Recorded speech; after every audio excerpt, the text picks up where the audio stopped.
నమస్తే అండి. Welcome to Vahini all in one channel. నేను మీ వాహిని. గుడ్ మార్నింగ్ అండి అందరికీ.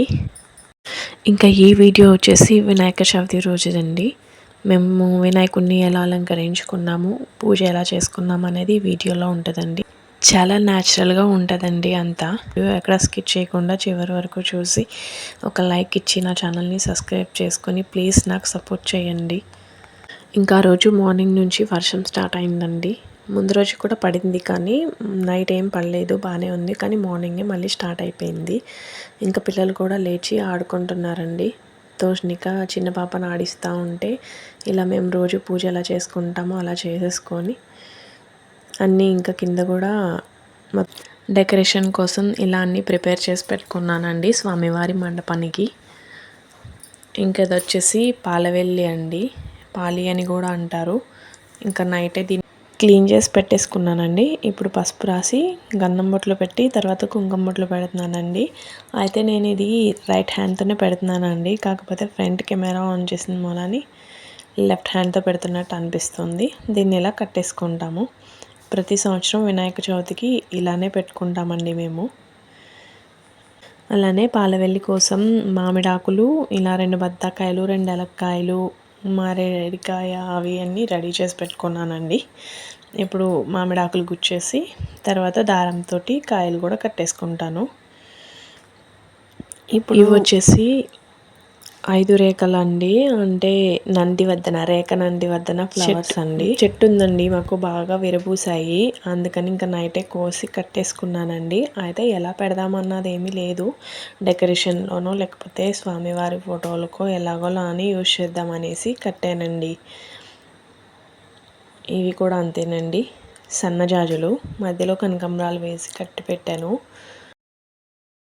ఇంక ఇది వచ్చేసి మన బుజ్జి గణపయ్య కోసం చిట్టిమాల, వేరే జాజులు ఇంకా మధ్యలో గరికి కూడా యూజ్ చేసి ఇలా కట్టానండి.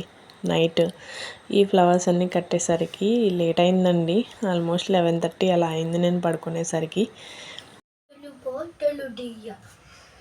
నా పేరే ఎల్లమ్మ, నేను జగురాలమ్మో, అయ్యో జోడు గంపల్ల నన్ను జలండి ఆడు గంపల్ల నేను. అయితే నేను ఇక్కడ పువ్వుల గురించి చెప్తూ పువ్వుల్ని ఇలా చూపిస్తున్నాను కదండి. తోష్నిక వచ్చిందండి, వచ్చి నేను వీడియో తీస్తున్నానని తను సాంగ్ పాడుతోంది. సర్లే బాగానే ఉంది కదా అని తన వాయిస్ ఉంచేసాను. ఇక్కడ నేను చెప్తున్నానండి, మా ఇంట్లో అయితే ఎలాంటి థాట్ లేదు ఇలా డెకరేట్ చేయాలి అని. చూద్దామండి ఎలా డెకరేట్ చేస్తానో, నాతో పాటు మీరు కూడా చూడండి అని చెప్తున్నానండి. ఇక తోష్నిక వచ్చి డిస్టర్బ్ చేసిందని ఇంకా వాయిస్ ఇస్తున్నాను మళ్ళీ అక్కడ. ఇక్కడ ఇలా మామిడాకులు గుచ్చేసుకుంటున్నానండి పాలికి మొత్తం. మామిడాకులు గుచ్చుకున్న తర్వాత పళ్ళు కూడా కట్టేసి తర్వాత పువ్వులతో కూడా డెకరేషన్ చేశానండి. ఇంక ఇక్కడైతే వినాయకుడు బొమ్మనైతే తీసుకొచ్చేసారండి. తోష్నిక చూడండి, ఇచ్చినట్టు ఇచ్చి మళ్ళీ తీసుకెళ్ళిపోతుందండి ఇవ్వనని. తర్వాత ఇంటి చుట్టూ తిప్పి మళ్ళీ గణపతి పప్ప ఓడియా అనుకుంటా తీసుకొచ్చేస్తుందండి. అయ్యో అదేంటి, ఇక్కడ వచ్చేసి ప్రసాదాలు అవి ప్రిపేర్ చేస్తుందండి అమ్మ. కుడుములు చేస్తున్నారు. పాల తానుకులు అయితే ప్రిపేర్ అయిపోయినాయండి, రెడీ అయిపోయినాయి. కుడుములు ఉండ్రాళ్ళు కూడా ఇలా పెట్టేసిందండి ఇడ్లీ పాత్రలో. ఇంకా నేనైతే వేరే పత్రులు కూడా తీసుకున్నానండి. అంటే ఇవన్నీ మాకు కాచినవేనండి, మా పెరట్లోనూ అలాగే మా పొలంలోనూ ఉన్నవే. వేప, ఇంకా జమ్మి, మారేడు, ఇంకా రావి ఆకు, ఇంకా ఏవేవో ఉన్నాయండి, చాలా ఉన్నాయి. రకరకాల పత్రులు తీసుకొచ్చారు. ఇంకా అవన్నీ ఇలా కొన్ని పాలి మీద కొన్ని పూజ దగ్గర ఉంచుకొని ఇలా అయితే అలంకరించానండి. పువ్వులు చూడండి ఇలా పెట్టాను. ఇంకా ఆ రోజు అయితే వర్షం అయితే ఆగలేదండి, వర్షం పడుతూనే ఉంది. ఇంకా అక్కడ దేవుడి కాడ డెకరేషన్ చేశాను. ఇక్కడ అమ్మేమో ప్రసాదాలు సిద్ధం చేస్తోంది. తర్వాత పిల్లల్ని కూడా స్నానం చేయించి ఫ్రెష్ అయిపోయారండి వాళ్ళు కూడా. కాకపోతే తోష్నిక కొంచెం మాట వినలేదండి, తొందరగా స్నానం చేయడానికి అది రాలేదు. తర్వాత పూజలో కూడా కూర్చోలేదండి, చాలా లేజీగా బిహేవ్ చేసింది ఆ రోజైతే. ఇంకా తర్వాత మేమే పూజ చేసేసుకొని పూజ అయిపోయిన తర్వాత తోషినిక చేత కూడా ఎలాగో తీసుకొచ్చి దండం పెట్టించుకునండి.